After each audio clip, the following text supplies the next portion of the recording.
June 22 నుంచి ఆషాఢమాస బోనాల జాతర ప్రారంభం అవుతుందన్నారు మంత్రి తలసాని శ్రీనివాస్ యాదవ్. వేగంపేటలోని హరిత ప్లాజాలో బోనాల ఏర్పాట్లపై ఉన్నత స్థాయి సమావేశం నిర్వహించారు.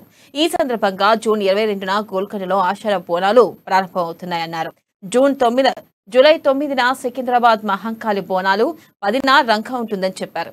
ఇక జూన్ 16న ఓల్డ్ పాతబస్తీ బోనాలు, 17న ఉమ్మడి దేవాలయాల ఆధ్వర్యంలో ఊరేగింపు జరుగుతుందని తెలిపారు.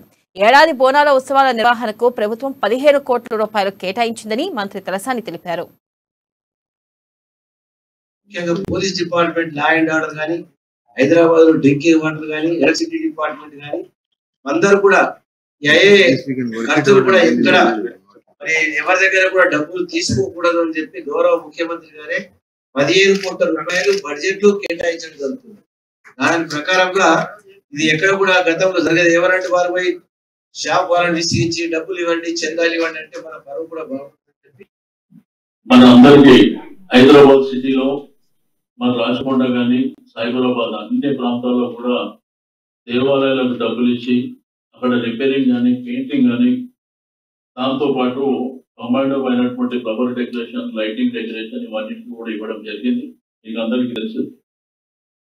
అయితే ఇక అన్ని రంగాల్లో దేశంలోనే తెలంగాణ నెంబర్ 1 గా ఉందని మంత్రి హరీష్ రావు అన్నారు. ఐటీ రంగంలో దేశానికి ఆదర్శంగా నిలిచామని చెప్పారు.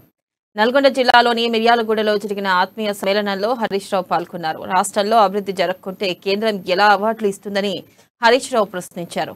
కేసీఆర్ అద్భుతమైన పాలనతోనే రాష్ట్రానికి అవార్డులు వస్తున్నాయని చెప్పారు. 60 ఏళ్లుగా జరిగిన అభివృద్ధి కేసీఆర్ ఒకరే చేసి చూపించారని హరీష్ రావు తెలిపారు. మున్పటి లెక్క మీ కాంగ్రెస్ హయాంలో ఇచ్చినట్టు 7 గంటల కరెంట్ ఇస్తారా?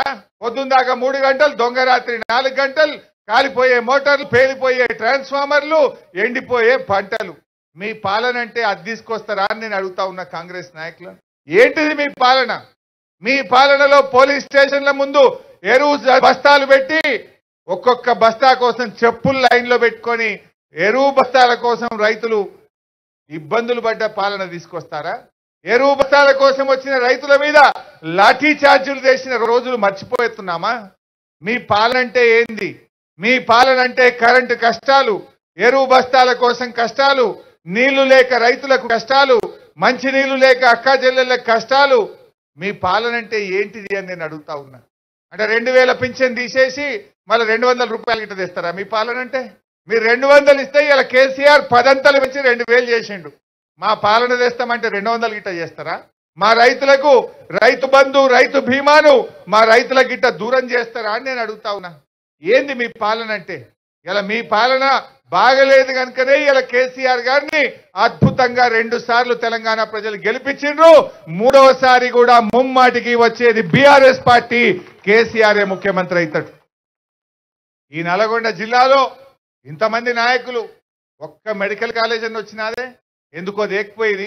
జానారెడ్డి గారు, ఉత్తమ్ కుమార్ రెడ్డి గారు, కోమటిరెడ్డి గారు, ఇంతమంది నాయకులున్నా పేదల కోసం ఒక్క మెడికల్ కాలేజ్ ఎందుకు దేలేదు అని నేను అడుగుతా ఉన్నా.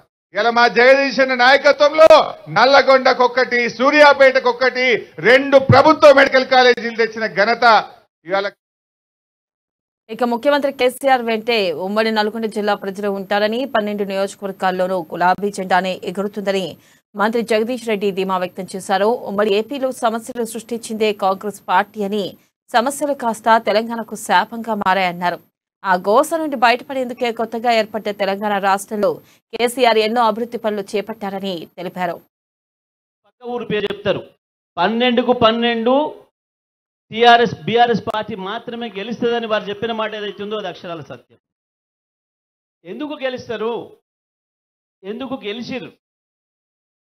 నల్గొండ జిల్లా రాజకీయ చరిత్రలో రికార్డు సృష్టించిన పార్టీ బీఆర్ఎస్ పార్టీ. 12కు 12 నియోజకవర్గాల్లో గులాబీ జెండా కలిగి ఉన్న పార్టీ బీఆర్ఎస్ పార్టీ. చరిత్రలో ఎన్నడూ కూడా ఇంతింత పొడుగు, ఇంతింతెత్తు, మేము పెద్ద నాయకులం అని చెప్పుకుంటున్న వాళ్ళ నాయకత్వాల్లో ఎన్నడూ కూడా ఏ పార్టీ 6 సీట్లకు మించి గెలవలే. అది కాంగ్రెస్ కావచ్చు, తెలుగుదేశం కావచ్చు, ఇతర పార్టీలు కావచ్చు. 6 సీట్లకు మించి ఒకే పార్టీ శాసనసభ స్థానాలు గెలిచిన సందర్భం లేదు నల్గొండ జిల్లా రాజకీయ చరిత్రలో. మొట్టమొదటిసారిగా అది కేవలం బీఆర్ఎస్కే సాధ్యమైంది. ఊరికినే కాలే, ప్రజలు ఆషామాషిగా ఓట్లు వేయరు. అన్ని ఆలోచించే వేస్తారు.